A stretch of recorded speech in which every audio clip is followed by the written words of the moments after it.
This sensor has a working range of 75 degrees.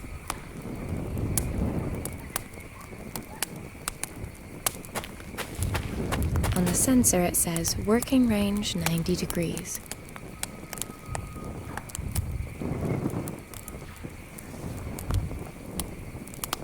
I ought to leave the stand where it is.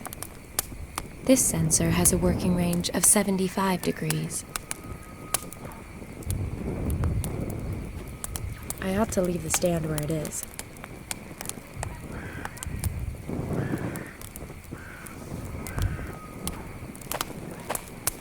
I'm thinking that the sensor belongs on top of the stand.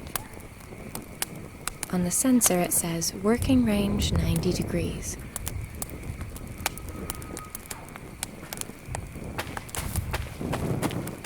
I'm thinking that the sensor belongs on top of the stand. A sensor with a working range of 90 degrees. This sensor has a working range of 120 degrees. The working range of this sensor is 160 degrees.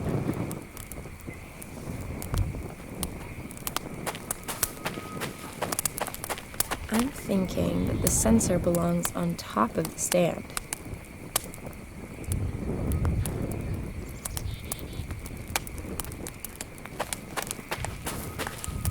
I'm thinking that the sensor belongs on top of the stand.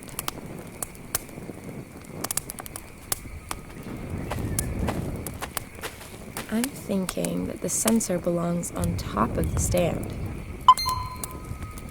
Looks like the sensors are set up according to plan.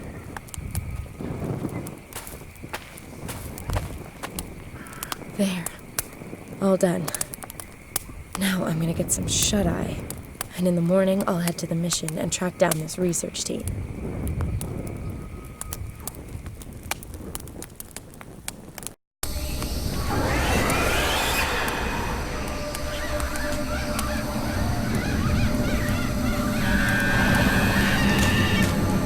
What are they? Animals? Nasty. I need to scare them off somehow.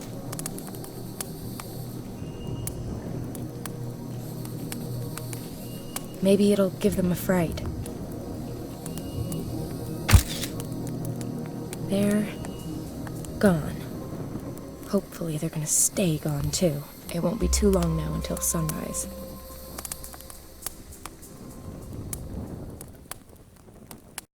What a night. I never got back to sleep. What were those things? Hey, maybe I caught them on camera. What the? In all the horror movies I've ever watched, I've never seen anything like this.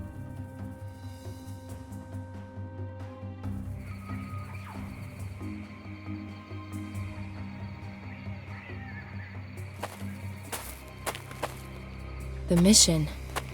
At last.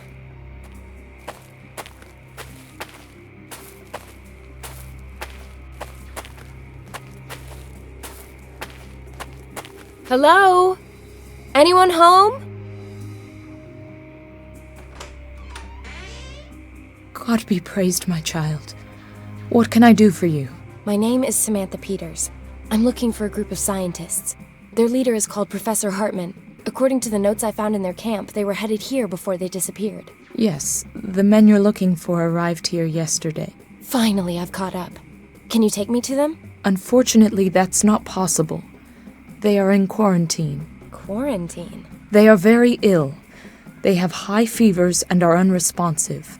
Nobody is allowed near them until the doctor gets here. We want to avoid any possible spread of the disease. Can't I at least have a brief talk with Professor Hartman? It really is very important. The professor isn't here. Not here? Where is he? If I've understood the men correctly, they were attacked at night and the professor was taken away. Damn it! Do you know who attacked them? You have to go now, my child. It is not safe here when the darkness falls. What aren't you telling me? What is it that you're so afraid of? I'm not going anywhere until you tell me what's going on here. Child, I just want to protect you. If I let you in, you could become infected. And outside, you are not safe from the... Yes, Not safe from what? In the scientist's notes, it says that one of them was attacked by some animal species he didn't recognize before he became ill. That was no animal. Well, what was it then? For Christ's sakes! Oh, forgive me. Our Father, who art in heaven. Listen, sister. You will now talk, or else I will break the fifth commandment. Who ambushed the scientists and dragged off the professor? They come from above. The trees. Locals? Rebels? Hunters? No, not humans. Well, what then? Not animals and not humans? Aliens, perhaps? The Asanbosam. Asanbosam? Never heard of him. Ancient Ashanti legends tell of strange nighttime beings that lurk in wait for their victims among the boughs of the trees. They pluck unfortunate souls from the ground using their long, sharp claws and then drag them off to their caves where they then suck the blood from their victims' bodies. So what does your boss have to say about your believing in such blasphemous scare stories? Scare stories? When you have lived among the Ashanti as long as I have, there's very little that appears unbelievable. Let's reel this conversation back in from the nether regions of God's asshole and stick to the facts. I shot this photo last night.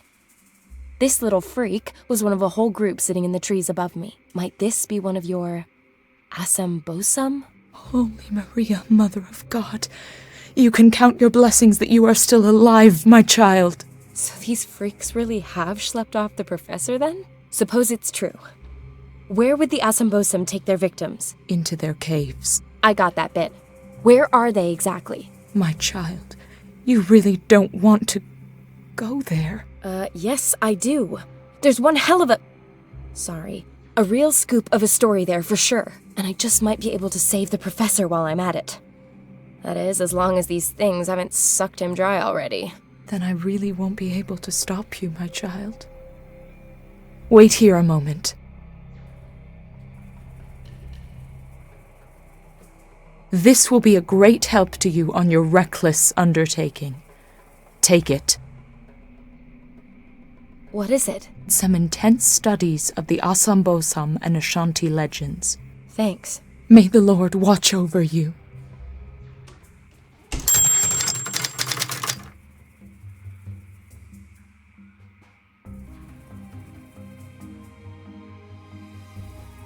This is where the notes begin.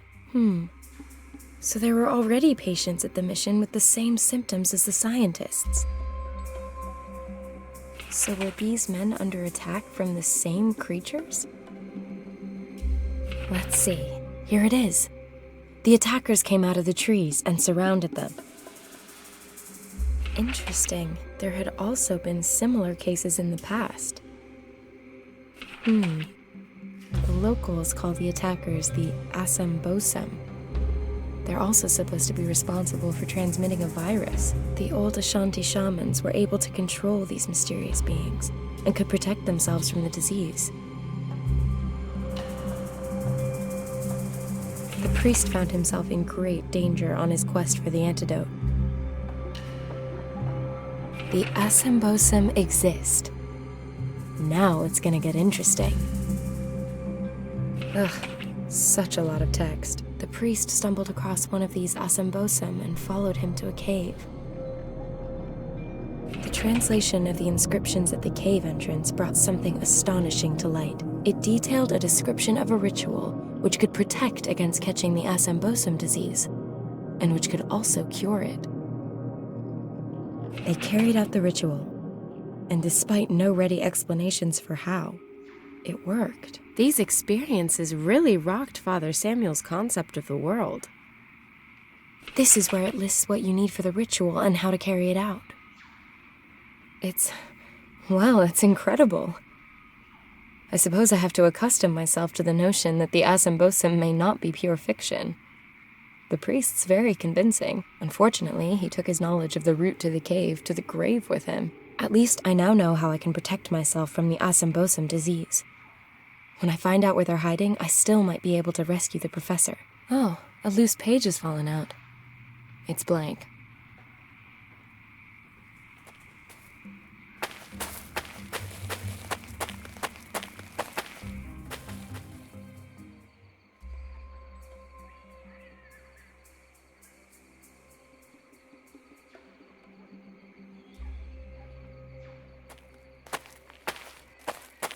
Great. That lets me transfer the symbols onto the paper. The pencils had it, but I've now got perfect copies of the 9 symbols on Father Samuel's gravestone. I've transferred the ornamentation from the gravestone onto the paper.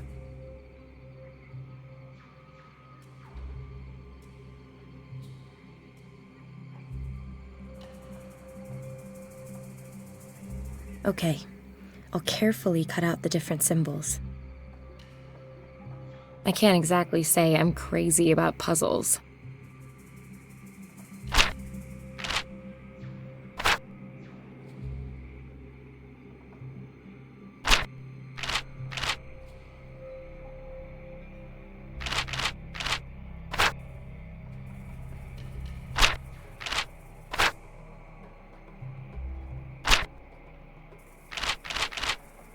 I'll take this part as my starting piece.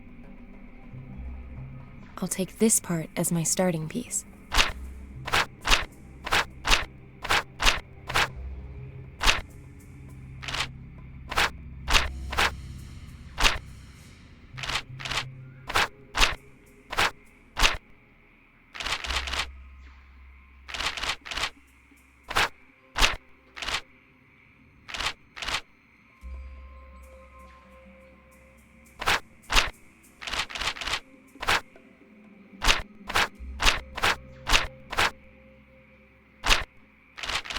A map.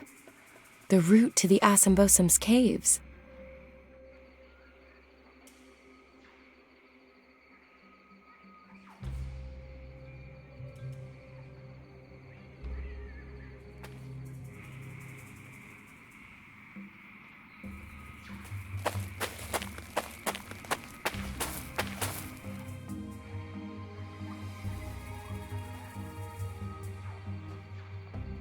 One blossom from the hyacinth is enough, according to the diary. Star lily. Very pretty. One blossom for my hair, one for the ritual, and one to stamp under my feet as an expression of rebellion. Looks like the Goethe plant. I'll pluck myself a blossom from it. A few stems of alyssum also need to go in the pot. That has to be rose herb. I need a stalk from it.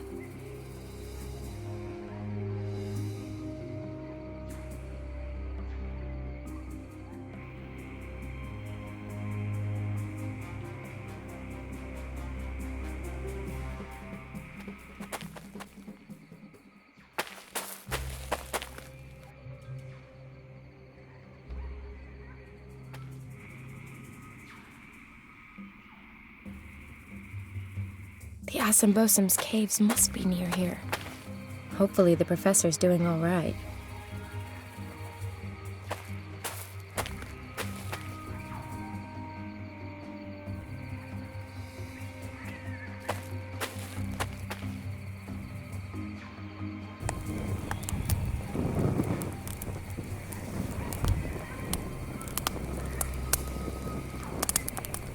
Let's decant this delicate brew.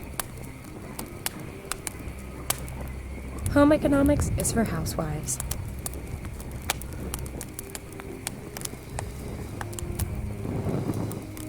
Boiling the lemonades produced a thick, sticky syrup.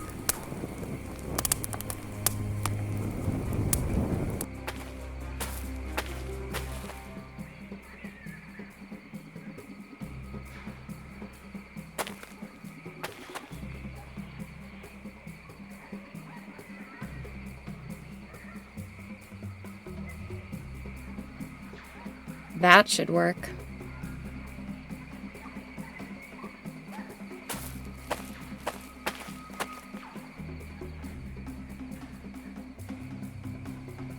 Gotcha. The ant stuck to the brush. Almost too easy. I had to give it a go with chopsticks. Gotcha. One more.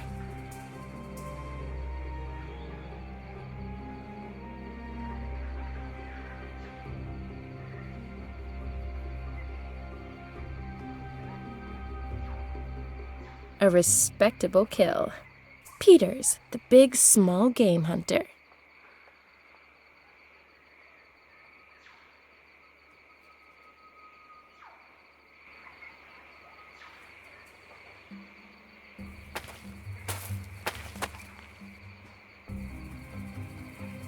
The entrance to the caves, and no sign of the professor.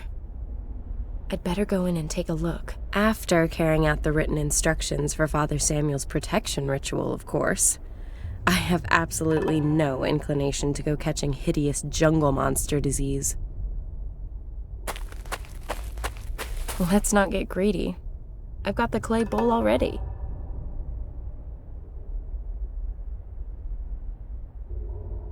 One part of the mix is already in the pot.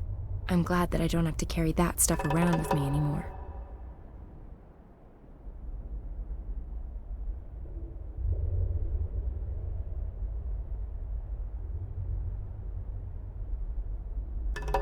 And in it goes. And in it goes.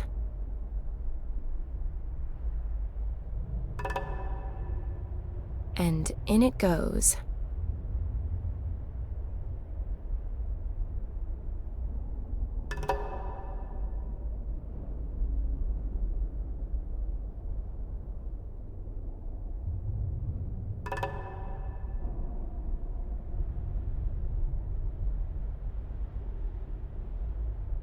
There's already enough of it in there.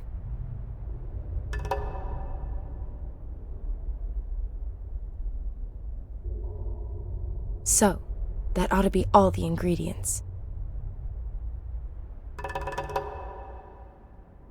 Let's see what happens. Ugh, the way that stinks, just the smoke could keep pretty much anything away from me.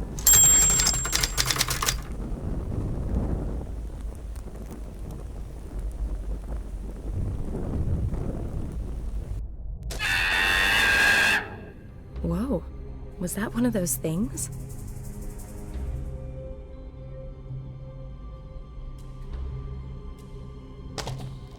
A mask with eyes, mouth, and some kind of war paint.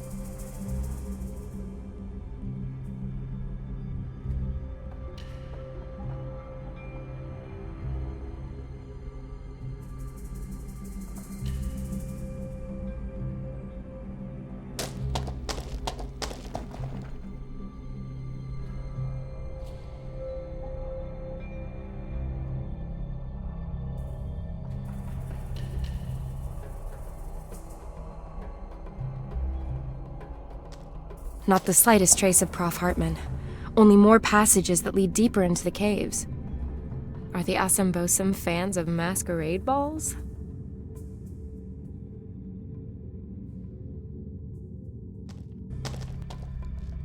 Even more passages. Really does seem to be more extensive than I first thought.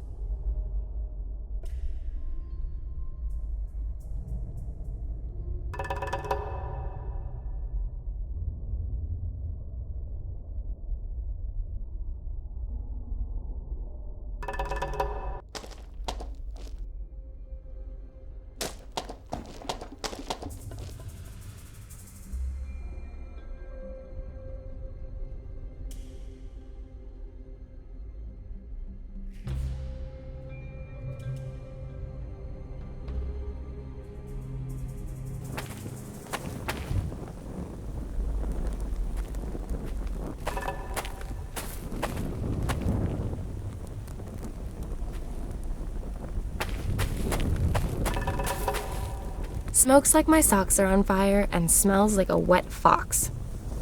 What the hell, so long as it confers improbably vast immunizing properties.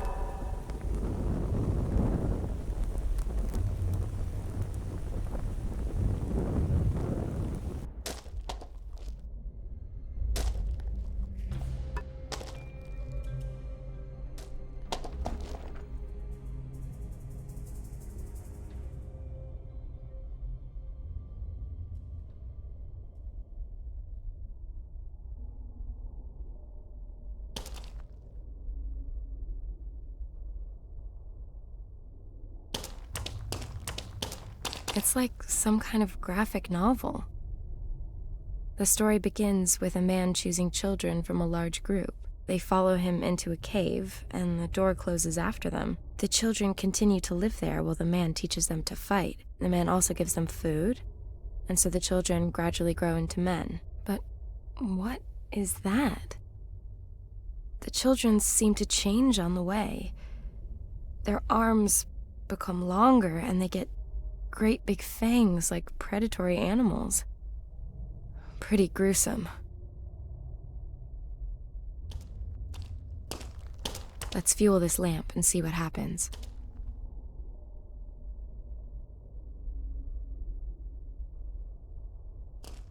The resin's burning.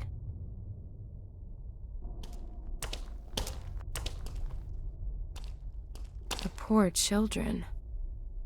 If I only knew how they were changed, they'd make the story of the century. Perhaps the professor knows the answer. If he's still alive.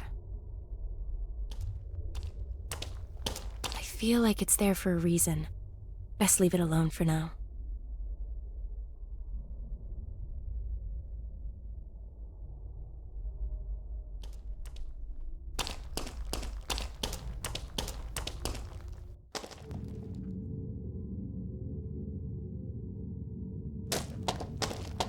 Poor children. If I only knew how they were changed, they'd make the story of the century. Perhaps the professor knows the answer.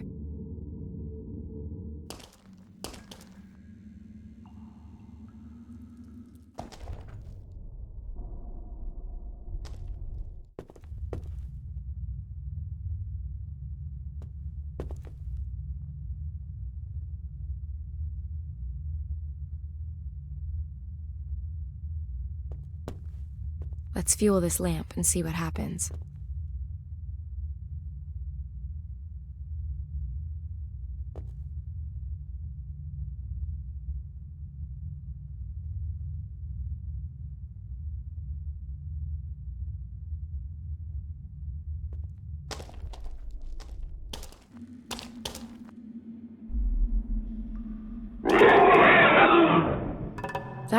But was that an animal?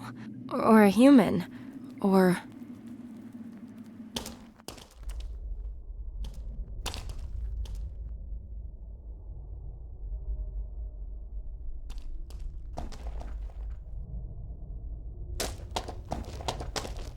Let's fuel this lamp and see what happens.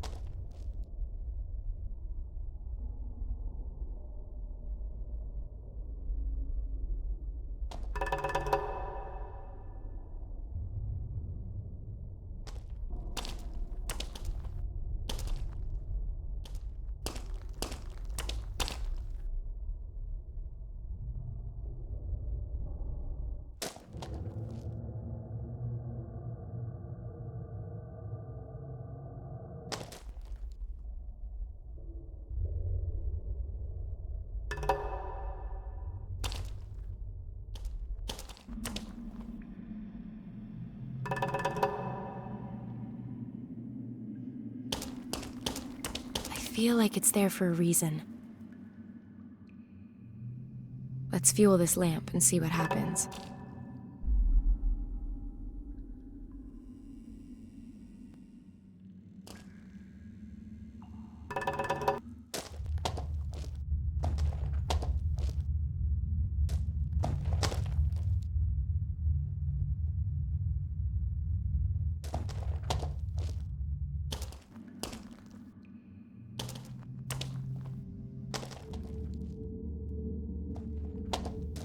Let's fuel this lamp and see what happens.